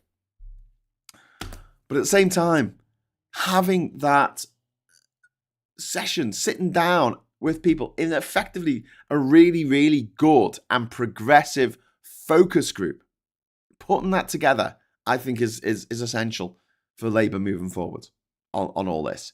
And then after having that discussion, that's when they announce what they want to do. Instead of this fucking cart chasing the horse bullshit of saying putting the cart before the horse. Sorry, I'm mixing my metaphors there. But announcing something and then having to dial back. I agree what you say to an extent, Paulie Donkey. It is good that they are swayed by debate and they're told by their own backbenchers and they're told by people who have a voice in all this that what they're doing is a fucking stupid thing to do. But it shouldn't get to that point. And this is what makes them look indecisive. Because it makes them look like, right, we're going to go to Pizza Hut tonight for dinner. And we get there, they go, oh, I've changed my mind. We're not going to go to Pizza Hut instead. We're going to go to Pizza Hut. That's all. We're going to go to Popeyes. I don't know. You're still live at 11, about to finish. Can you link to the Reagan Elite like before? Last time you did it, doubled his viewers. Yes, I can do that. We can still go on till 11. You want to stay with me till 11 o'clock? And then I will chuck you over head first. I'll pick you up, chuck you over to Reagan Elite's channel. Stop trying to get me to, every time I go to my stream settings, YouTube is like, hey, would you like to make everyone watch adverts? And I'm like, no, I don't want to make people watch bloody adverts. Leave me alone. Let's have a look. All shorts. Oh, yeah. Did we? Reagan Elite. Am I not subscribed to Reagan Elite? Is this the problem? Okay, upcoming. Oh, wow. Reagan Elite's got about 17 upcoming shows. How do I find the right one? Reagan Elite, you got too many upcoming shows. Okay, all right. If you'd like to amuse yourself in the chat for a moment while I try and find today's video from Reagan Elite. I just put the pending videos up and about 17 came up. So I can't see the description, so I don't know which is which. It's like the opposite of what I do. I just put it like 5 minutes before I'm about to go live. Oh God, what am I doing? What am I doing, Graham? Concentrate. This is the problem when you're trying to like talk to people, talk to you, and also trying to present a show at the same time. Right, Reagan Elite, take me down to Paradise City. Okay. Oh no, I'm not subscribed. That'll probably be why. Well, you got another subscriber, Reagan, if you're watching. Upcoming live streams. There's too many. I'm really sorry. I can't. I don't have time for this. Who was asking for that? L. Can someone who's not presenting a show right now go and have a look at Reagan Elite's channel? Someone who's a mod, so they can put a link in the chat. Sorry to make you do homework. And can you put the link in the chat for me, and I can swipe that and I can use that as the link, because there's loads of upcoming videos, and I will have to sit here for like a minute staring at it. Which one do I link to? Otherwise, I might link to one that's not actually going live for a week. That'll be fun, wouldn't it? I'm with you in principle 1,000,000%. Oh, thank you. But I did come up with a lot of understanding from 1984. Eric Blair is only 2 degrees of separation from me, from my elderly family, and I moved to UK to support their dementia. I'm exceptionally worried about the prospect of Refuck doing some kind of deal with the Tories. I don't think Refuck can win on their own. I think people fucking hate Nigel Farage, but yeah. I'm a god, not a mod. 11 p.m. 11 p.m. So it's tonight. Oh God! You see how difficult this is? Did you see? Anyway, I'm gonna go over to the papers, right? Because I've got 23 minutes with you before I go. Oh, here we go. Diz, thank you. Copy link address. Right, we're gonna do it. We're gonna do it together. See that? Fucking teamwork, my friends. Teamwork. Yay! I got it. Finally. There we go. Okay, you will now be redirected to Reagan Elite's channel. This is why you need to get all this stuff set up in advance. This is just top tip. Top tip, get it set up in advance. Don't try and produce a show while you're doing a show. Okay, so we have a picture there of Margot Robbie, or Margot Robbie, as I like to call her, because I can't speak right. And she's in this thing, and she's also in the Star here, who's also in this thing. And then we've got The Spy Who Failed Me. Desperate PM Sir Keir Starmer blamed Britain's spies as he faced mutiny from Labour MPs over his appointment of pedo Jeffrey Epstein's buddy. Starmer in the firing line. And there she is again, Margot Robbie on the front cover of the Mirror, in case you forgot what she looks like. Kyle helps Farage, man who sneers at ordinary folk and a TV star. So no surprise to see privately educated man of the people, Jeremy Kyle. The guy used to have a show where this privately educated toff would take working class people and humiliate them in the most grotesque fashion on TV for entertainment. And then when you complain about it, say, well, you know, they wanted to be on the show. You could get 500 quid. They got 500 quid for being on the show. Who wouldn't want 500 quid when you're living on the fucking breadline? Fuck off. I like, honestly, Jeremy Kyle is one of the most disgusting pieces of shit that has ever been shat out of the British public school system. He's just one of them. I mean, he's just one of the Jeremy. Well, the other Jeremys, he's got Jeremy Hunt, privately educated, Jeremy Clarkson, privately educated, Jeremy Vine, privately educated, Jeremy, I don't know. There's a fuckload of Jeremys who all went to fucking private school. I'll tell you that now. Fucking Jeremys. Ironically, Jeremy and Peep Show was the one of the two that didn't go to private school, but that's another story. Toadmeister, even better. Member for 32 months. Thank you very much, Toad. It's awesome. We fuckers, KKKers, are not nice.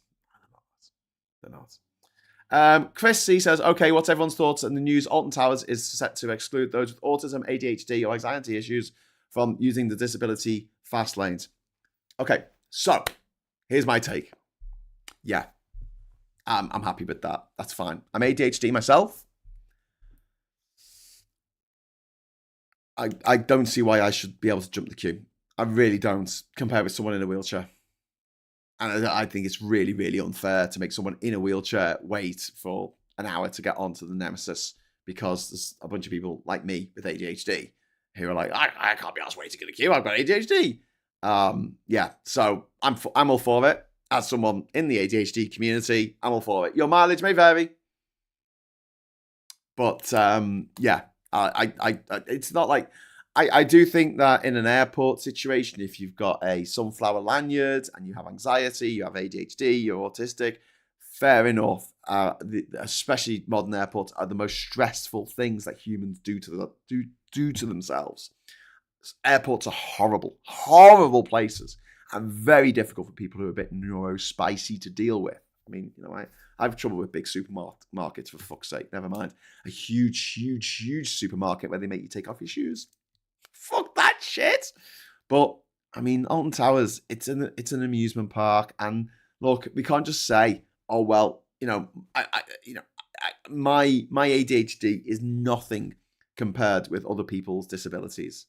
And yeah, like I say, your mileage may vary on this. I just think that the reason that they've done this is because people in wheelchairs or people with mobility issues, people on crutches, were standing there for an hour to get on a ride.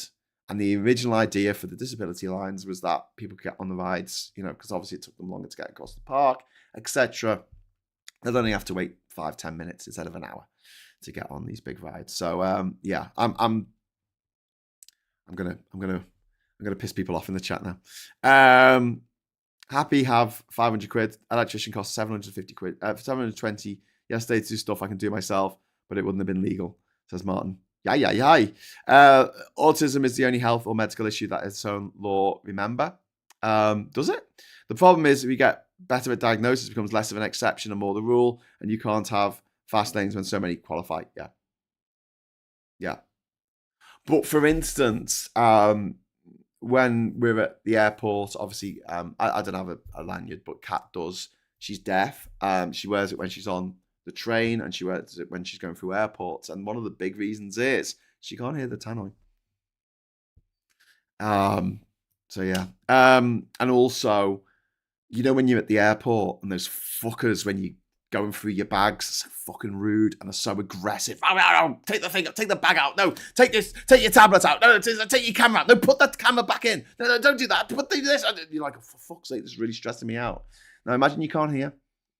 Imagine you can just see some angry motherfucker in a uniform screaming something at you because you accidentally took off the wrong fucking sock or something. God damn, airports can go to hell. Jesus Christ, I fucking hate them. Absolute fucking... I mean, that they are late stage capitalism in a nutshell, aren't they? It's the most unpleasant experience that we put ourselves through in life is going through fucking airports. There's a few things I can think of. There's a few things I can think of that are on the same level of unpleasantness outside of literally being in a fucking Congolese jail cell. Not that I have experience of that or anything, but there you go. Some people may never go to Alton Towers in the first place if they have to stand in line, so I think that might be the idea. And again, I think they're mainly talking about autism. ADHD seems to be a bit of a tack on. I mean, come on. I managed to go to every fucking country in the world without flying. ADHD apparently, so is it really? Also, I mean, I know that there are obviously different seriousness. That's the wrong word, isn't it? Autism's on a spectrum, and there's people who are able to function a lot more in everyday life than others on the spectrum, depending on where on the spectrum you are. But when it comes to ADHD, I mean, is it as debilitating? I don't think it is. I don't think it is. Elle says I'm BPD. I don't know who I am today. Well, you're Elle Butterfly Effect. That's who you are. I struggle with crowds, so Alton Towers is my version of a nightmare. I tend to go out first thing when the shops and the post office are quiet, although that doesn't always work out well. So yeah, Chris, that's kind of a point there. If you do struggle with crowds anyway, you're not going to go to Alton Towers. If you're suffering from anxiety, probably not a good idea to go there at all because of all the people there. So yeah, I don't know. Elle says it could be ADHD. I don't know. Can't focus on that right now.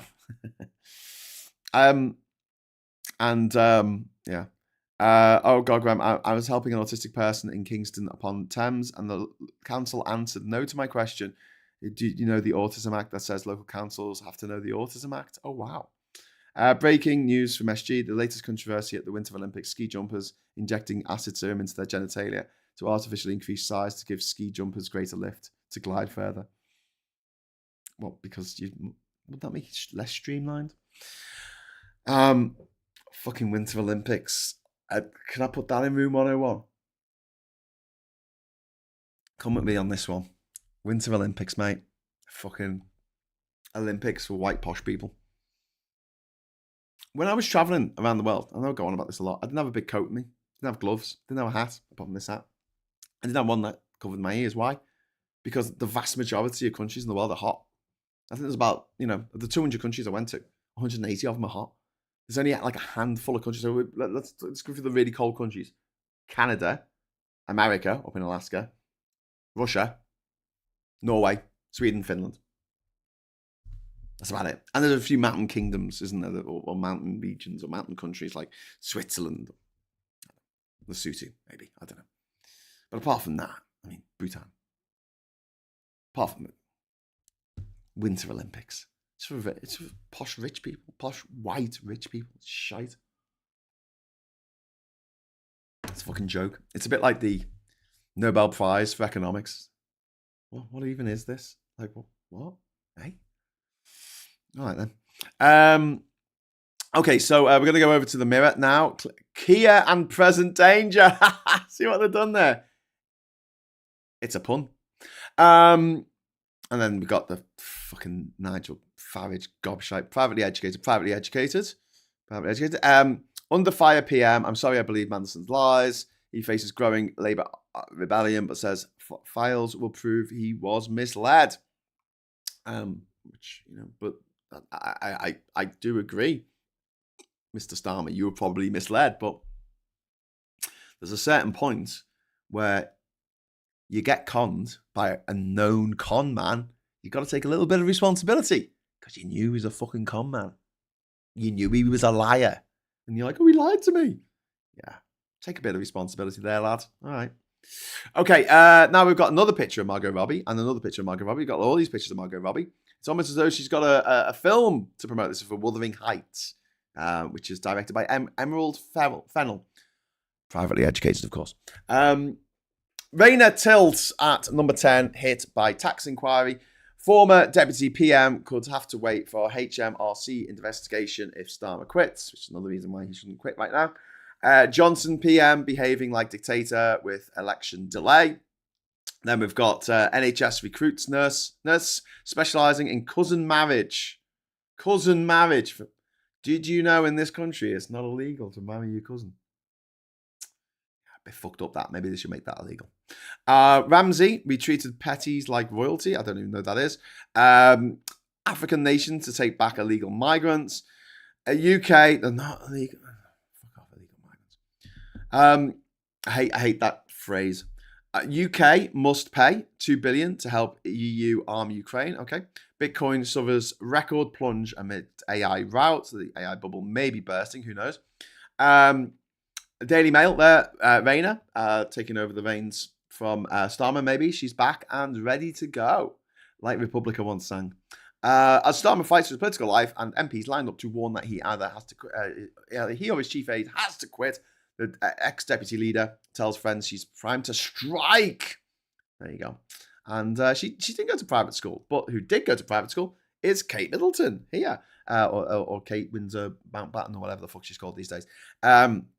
Casey Wales, KCW. Daily statins safe for millions more to take. Major review finds cholesterol-busting drugs are not responsible for side effects. Okay. One just quick word on this, right? That is really a responsible headline. Because what they've written, in order to not put too many words on the top line or something, I don't know why they've written it quite like this, not responsible for side effects. No. What the study found, if you actually bother to read the fucking abstract, is that it's not responsible for certain side effects. And I'll say this again, because I say this very often, no effects without side effects. Everyone is different. You take statins, you might be fine. Your nearest and dearest take statins, there might be side effects. It's just that the specific side effects that they were looking at in this particular study said that actually, no, those side effects aren't caused by the statins. But there are still other side effects that can happen. So I'm not saying that statins are dangerous. I don't think they are. But like with all medicine, it needs to be approached with caution. And that includes, that goes from fucking heroin to aspirin and everything in between, you know? No drug, Chrissy, no drug is side effect free. Yeah, because you don't know how it's going to respond to different people's bodies, metabolism, brain fucking chemistry, all kinds of stuff. There's so many variables, millions, trillions probably of variables. Because there's just so many humans and we're all very different. The different time of the day that you take the medicine affects the effectiveness of the medicine. It's true. Over to the paper here on the left. We've got Labour women in grey suits may be sent to number 10 to tell PM to resign. That's a reference to the men in grey suits who went and told Thatcher to sling a fucking hook in 1990. And then we've got the Financial Times. We'll come back to Financial Times. We've got the Guardian here. The rise of the mega gig. But why are tickets so expensive? Well, because there's a lot of staging that goes on, especially when Taylor Swift has a new set every 2 songs. And then we've got reveal private jet owned by Trump friend used for ICE deportation flights.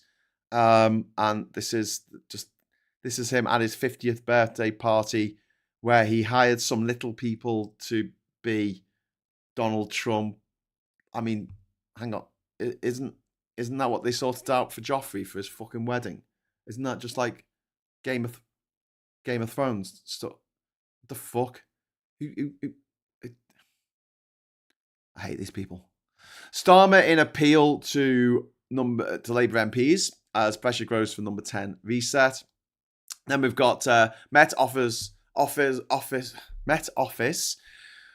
issues fresh warnings of yet more bad weather after 36 days of rain. Let's burn down the Met Office so this never happens again.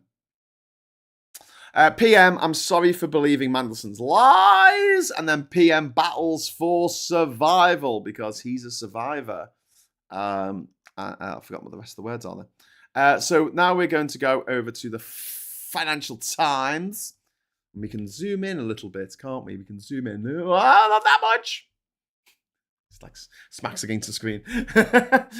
Financial Times here. Ironed out. Glencore and Rio quit tie-up. Vehicles in operation. So this is about Rio Tinto and Glencore, bloody mining giants. The Anglo-Australian mining giant yesterday abandoned plans for $260 billion mega merger with rival Glencore. That would have created the world's largest mining group. So that's not going ahead. Good. And then we've got Starmer apologised to Epstein victims as crisis over Mandelson ties deepens. Labour MPs see unedifying end. Premier insists he will carry on and delays in release of vetting files. We've got Mountbatten Windsor touted felons business during Queen's visit to the United Arab Emirates. Andrew Mountbatten Windsor advocated for Jeffrey Epstein in an official state visit to the UAE with the late Queen in 2010, according to new emails. What a gobshite. And Goldman legal chief alluded to Russians in Epstein email. Further US Justice Department email releases have added to evidence of ties between Goldman Sachs,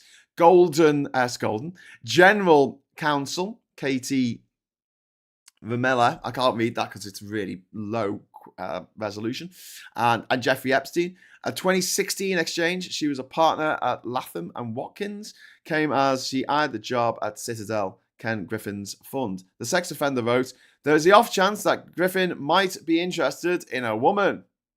Rumela replies, "Meaning you're going to trade one of your Russians for my comp?" I think the word is. Sorry, it's not my eyesight. It's just really low quality. We've got the briefing here. The tech stock sell-off leaves Bitcoin down 20% this year. The biggest cryptocurrency has sunk below $70,000 for the first time since November 2024, as digital tokens were swept up in a sell-off of tech stocks. Listen, right, just to say, just a little aside, I don't think it's the end of Bitcoin. It never is, because there'll always be greedy people out there. There'll always be stupid people out there. There'll always be greedy and stupid people out there. And they'll be willing to put their money down because they think they're going to make a load of money. Get rich quick schemes. They always work. They always work. And the best thing about the Bitcoin get rich quick scheme is nobody knows who set it up, and it was all anonymous, and no one could be taken to court for, like Bernie Madoffing with all the money. Bernie Madoff with all the money. Parliament refit dilemma, which you spoke about. The Parliament's going to cost a fuckload of money to keep the building alive and not to keep it from burning down. Bank of England keeps rates at 3.75%. Generals revive dialogue in the American and Russian militaries to resume high-level talks after more than 4 years. And we've also got Lloyds in calls for arms. Insurers must be risk-on and brave and very quick to cover fast-growing industries such as military technology, power, and AI. And then we've got Visma weighs listing delay. We've got US job market slumps. And we've got Pandora Silver Switch. The largest seller of jewelry by volume is to start making platinum-plated bracelets and charms. I didn't know they were Danish. Oh, wow. You find out something new every day. Okay, so seriously, Graham, the Winter Olympics are fully justified. Anything else is a deliberate exclusion of Norwegian, Swedes, etc. Not all sports are tropical. Yeah.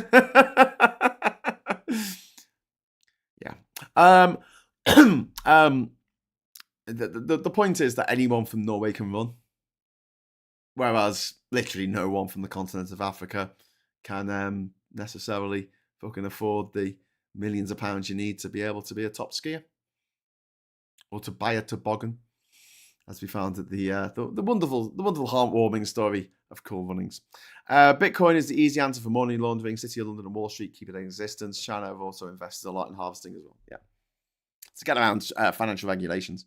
If we get 2 more super chats, we can very quickly, you'll have to do it now, but we could have a very, very quick confetti before the end of the show. If you get it in now, you've only got a minute left to get that in. Otherwise, it'll come in too late before I round up the show. Ren, what's our trans agenda meal today? Yeah, well, we're working on the trans agenda. Like, these transphobes honestly think that there's a trans lobby that control the government, and you're like, are you fucking kidding me? It's like when they talk about, like, I mean, first of all, if trans people really did control everything, wouldn't they make it so people liked trans people? Like, wouldn't that be their first call of order? It's when people say Jews run everything, Jews run the world. I'm like, okay, wouldn't they make people like Jews? Like, why would they allow all this anti-Semitism to run amok? Like, why would that be a thing? Just asking. You can snowboard on sand dunes. It's not quite the same thing. Also, you need to buy a snowboard. This is the thing. Like, a lot of the events in the Summer Olympics are ones that anyone from anywhere in the world could be really good at. But there is a certain subsect of games in the Olympic Games that are just for rich white people. Yachting, for instance. Can you afford a yacht? Can you fuck when you're not going to take part in this? Equestrian events. Can you afford a horse? Can you? No. Well, you're not gonna get the gold for dressage then, are you? Twat. And I think that's really wrong. I think it's really wrong. And it's like so many of our Olympians are on my private school mafia list. Because other people don't get the opportunity. You can cycle around your block on your Rally Chopper, but unless you can afford a £50,000 carbon fucking alloy mega bike, you're not going to win in the velodrome, are you? On your Rally Chopper. Great bikes.